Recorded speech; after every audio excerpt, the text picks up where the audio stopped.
नमस्कार साथियों, मिधांस की कहानियाँ यूट्यूब चैनल में आपका हार्दिक स्वागत है। आज की कहानी का शीर्षक है भगवान श्री कृष्ण की मृत्यु के बाद उनकी पत्नियों का क्या हुआ। महाभारत युद्ध के बाद गांधारी के श्राप के कारण यदुवंश आपस में ही लड़कर समाप्त हो गए। तत्पश्चात कृष्ण और बलराम ने भी अपना भौतिक शरीर त्याग दिया। श्री कृष्ण के देहवासन बाद उनकी पत्नियों का क्या हुआ, इस पोस्ट में हम आपको बताएंगे कि भगवान कृष्ण के पश्चात उनकी पत्नियों का क्या हुआ। कौरवों की माँ और धृतराष्ट्र की पत्नी गांधारी का विचार था कि यदि भगवान कृष्ण चाहते तो इतिहास के सबसे बड़े युद्ध महाभारत पर विराम लगा सकते थे। अपनी बुद्धि एवं शक्ति से वे इतने भयावह नरसंहार और रक्तपात को रोक सकते थे। गांधारी के विचार में कृष्ण के कारण ही उनके पुत्रों की मृत्यु हुई। महाभारत युद्ध के पश्चात जब युधिष्ठिर का राज तिलक हो रहा था, तब गांधारी ने कृष्ण को दोषी ठहराते हुए श्राप दिया कि जिस प्रकार कौरव वंश का नाश हुआ है, उसी प्रकार यदुवंश भी समाप्त हो जाएगा।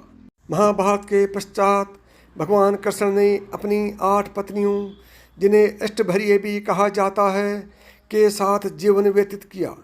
कृष्ण की कुल मिलाकर 16,108 पत्नियां थीं, जिनमें से प्रमुख 8 पत्नियों के नाम रुक्मणी, जाबवंती, सत्यभामा, कालिंदी, मित्रविंध्या, सत्या, भद्रा और लक्ष्मणा हैं। भविष्य, स्कंद और वराह पुराण के अनुसार एक बार नारद मुनि द्वारका नगरी पधारे। वहाँ कृष्ण और जाम्बवंती के पुत्र सांब ने नारद मुनि की ओर ध्यान नहीं दिया।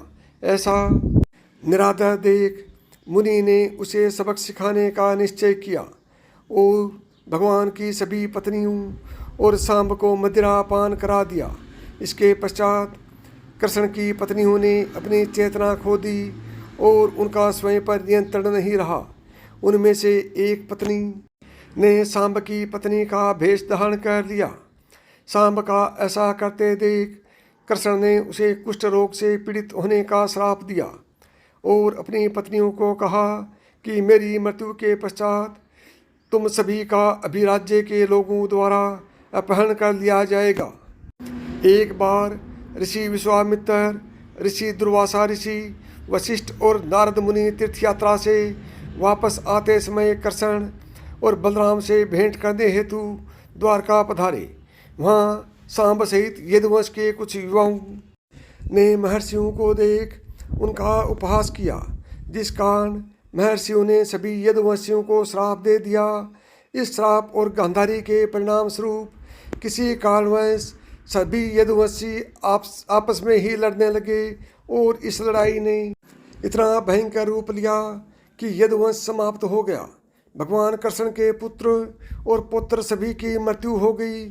यदुवंशियों में केवल कृष्ण के परपौत्र वज्र ही जीवित रहे। वज्र अनिरुद्ध का पुत्र थे और अनिरुद्ध प्रद्युम्न के पुत्र थे। महाभारत के मौसल पर्व के अनुसार श्री कृष्ण और बलराम ने अपने भौतिक शरीर त्याग दिए। अर्जुन ने कृष्ण और बलराम की पत्नियों को उनके पतियों की मृत्यु के विषय में कुछ नहीं बताया।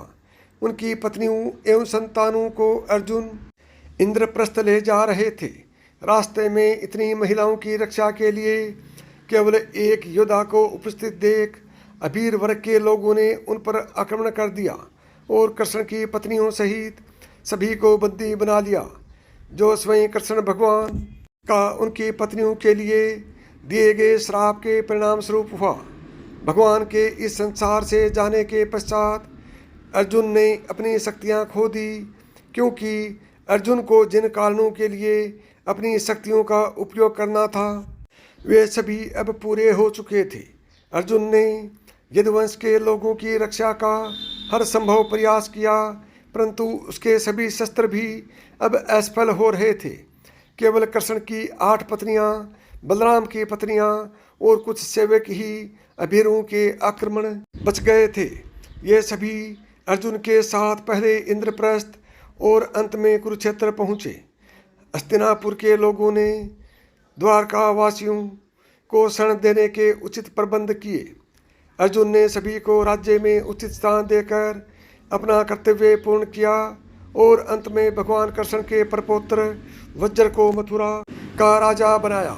इसके पश्चात अर्जुन ने अष्टभैर्य को भगवान कृष्ण की मृत्यु के विषय में भी बता दिया, जिसके परिणाम स्वरूप रुक्मिणी जाम्बवंती सती हो गई और सत्यभामा समेत अन्य पत्नियां वन में तपस्या के लिए चली गई। ये सभी केवल फल और पत्तों के आहार पर जीवित रहकर भगवान श्री हरि की आराधना करती रही। साथियों, यह कहानी आपको कैसी लगी कमेंट करके बताएं, और अभी तक आपने मिधांस की कहानियाँ यूट्यूब चैनल को सब्सक्राइब नहीं किया है तो अभी सब्सक्राइब करें। नमस्कार दोस्तों, जय श्री कृष्ण।